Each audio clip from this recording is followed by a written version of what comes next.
Oh. Jennifer Lopez, God. Frozen in time forever with her beauty. How did she do it?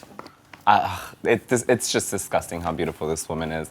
And she's 46 years old right now and is just tearing it up. It's just so ridiculous. More beautiful than ever, still dancing like crazy. Yeah. How do you get a Vegas residency dancing all day at 46? Yeah. No, it's amazing. The jeans, the hard work, because I hear she's one of the hardest working women in Hollywood. She doesn't take any medication. If she gets sick, she just works through it.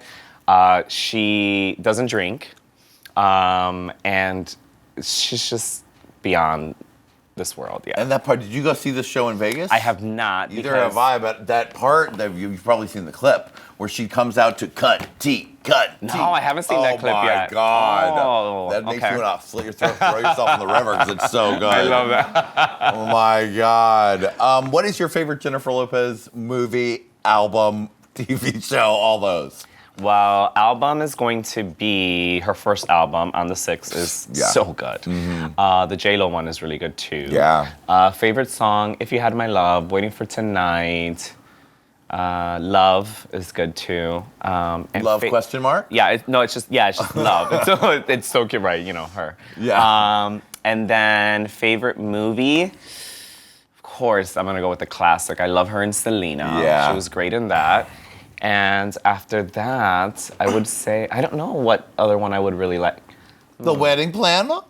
Yeah, that was cute. I like Wedding Planner. Oh, no, the one with the boy that she's like a cougar. Oh, yeah, the Boy Next Door? Yeah, Boy Next Door. Yeah, yes, that I love the Boy Next Door. Yeah. Get it, J-Lo. Yeah. All right. Look at her. Yeah. RuPaul herself. Mama Ru. She called you personally on a rotary phone to invite you back. She sure did. She sure did. I love me some Ru. And what she's done with the show and this whole RuPaul's Drag Race phenomenon is just, I'm forever grateful for it and just to be a part of it. And that's all because of this individual. Mm-hmm. And so I am forever grateful. Love me some Have you Ru. ever had any FaceTime? Other than on the runway? I mean, is there a moment, like, have you had a private moment or snuck a moment or walked past at DragCon and at DragCon, remember your name? Yeah, it was actually at DragCon. And at the Los Angeles premiere when she got there, because it was our last stop. So we just had a moment. She was just asking, talking about, tell me about the road and what cities did you do and how has it been going and stuff like that. So we actually had a cute little conversation. That and DragCon. So I'm grateful I had those little moments with her. Yeah, I mean, when you get the sunshine, it absolutely. feels very good. You get an immediate tan. We saw you at that, we were at that LA show. Yes. And you slayed it. What was the number that you did? I did. Was it J-Lo? No, it was like a big house number, right? I did. How Deep Is Your Love? It was so big. Oh God, yes, I remember we were in the front row being like, "Now look at her, she is doing it." Yeah, that was that. Too. Did you have fun in that whole experience? I did. It was a great experience. Yeah. And a little RuPaul FaceTime never hurts. Never. Look at her. Oh. Kimchi. I love me some kimchi. Jiggly, turn your phone off.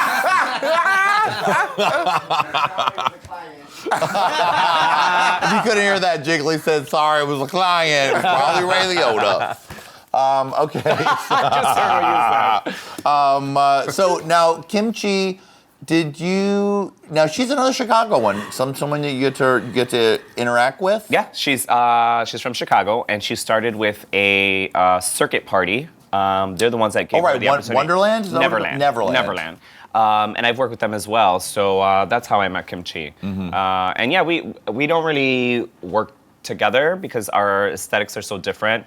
So like my audience is 90% straight, and they like to see a showgirl like more passable, and like they like a female illusion type thing. The realness effect they like that the realness, you're giving, absolutely. right? They like the realness. She's giving a fantasy. And she's just this fantasy world and just this huge character. Yeah. And so we work different, parts of Chicago, yeah. So we don't get to work together very often, but it is always good to see her. But you guys bridge across with Naomi Smalls. Yeah. Oh, yeah. She's definitely the one in between. Like, oh, hey, yeah. Right, because Naomi is a little bit fantasy, a little bit real. A little bit realness, right? Yeah, totally.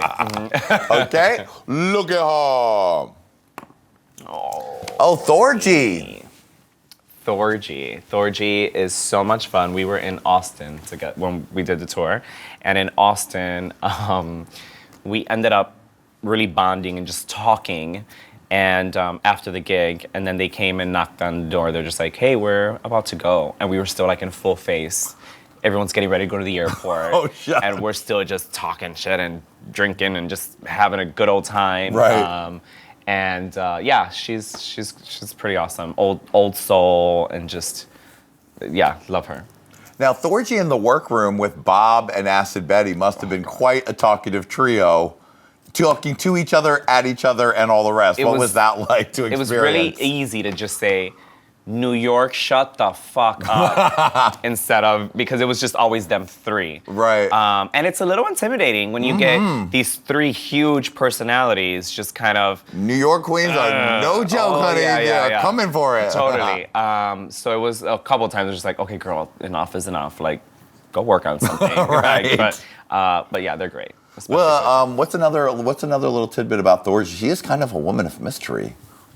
She is. I don't have no tea or anything like that. She's very sympathetic. She's very like, you know what it is?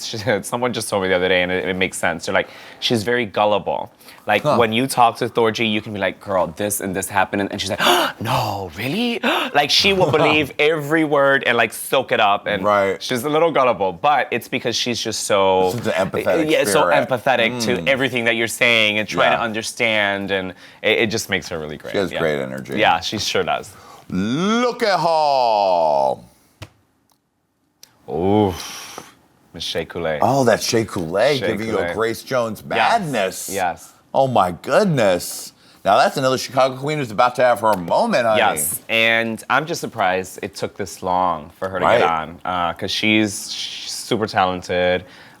She knows how to do good makeup skills, entertainer, knows how to sew, just like me. And she's really great. No, she's awesome.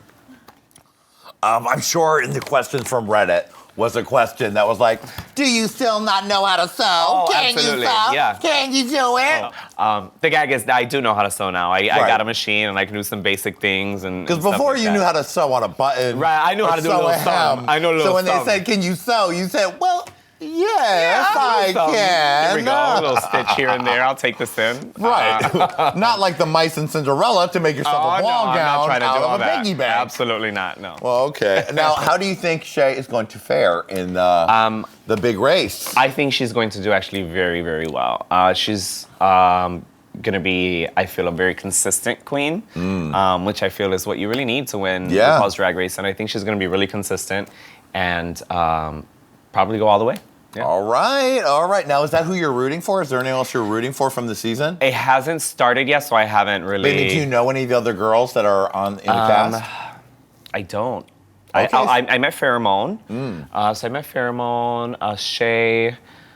I don't really know anyone else that I've really met on. Well, I think we can fairly say that you're rooting for Shea Coulee at this moment. Pretty much, yeah. My Chicago local queen, yes. for sure. Yeah, for sure. Look at her. Oh.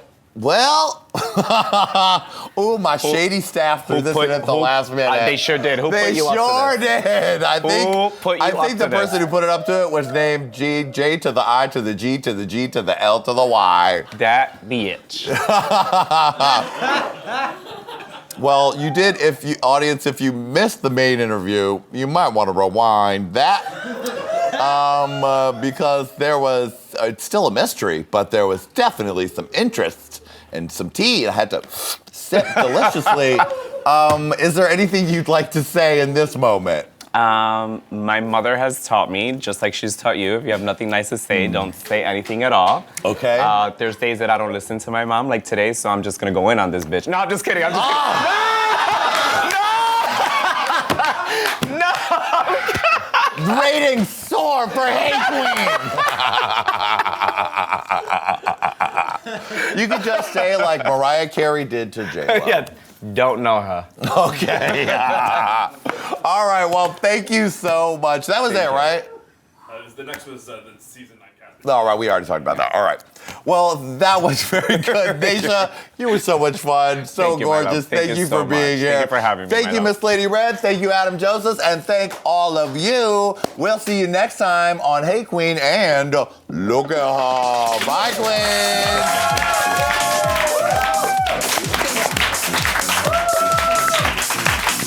Look at her. Look at her. Look at my camera, flyway camera. Get the cameras getting away. Okay. Hey, Queen. Look at her. Look at her. Look at her.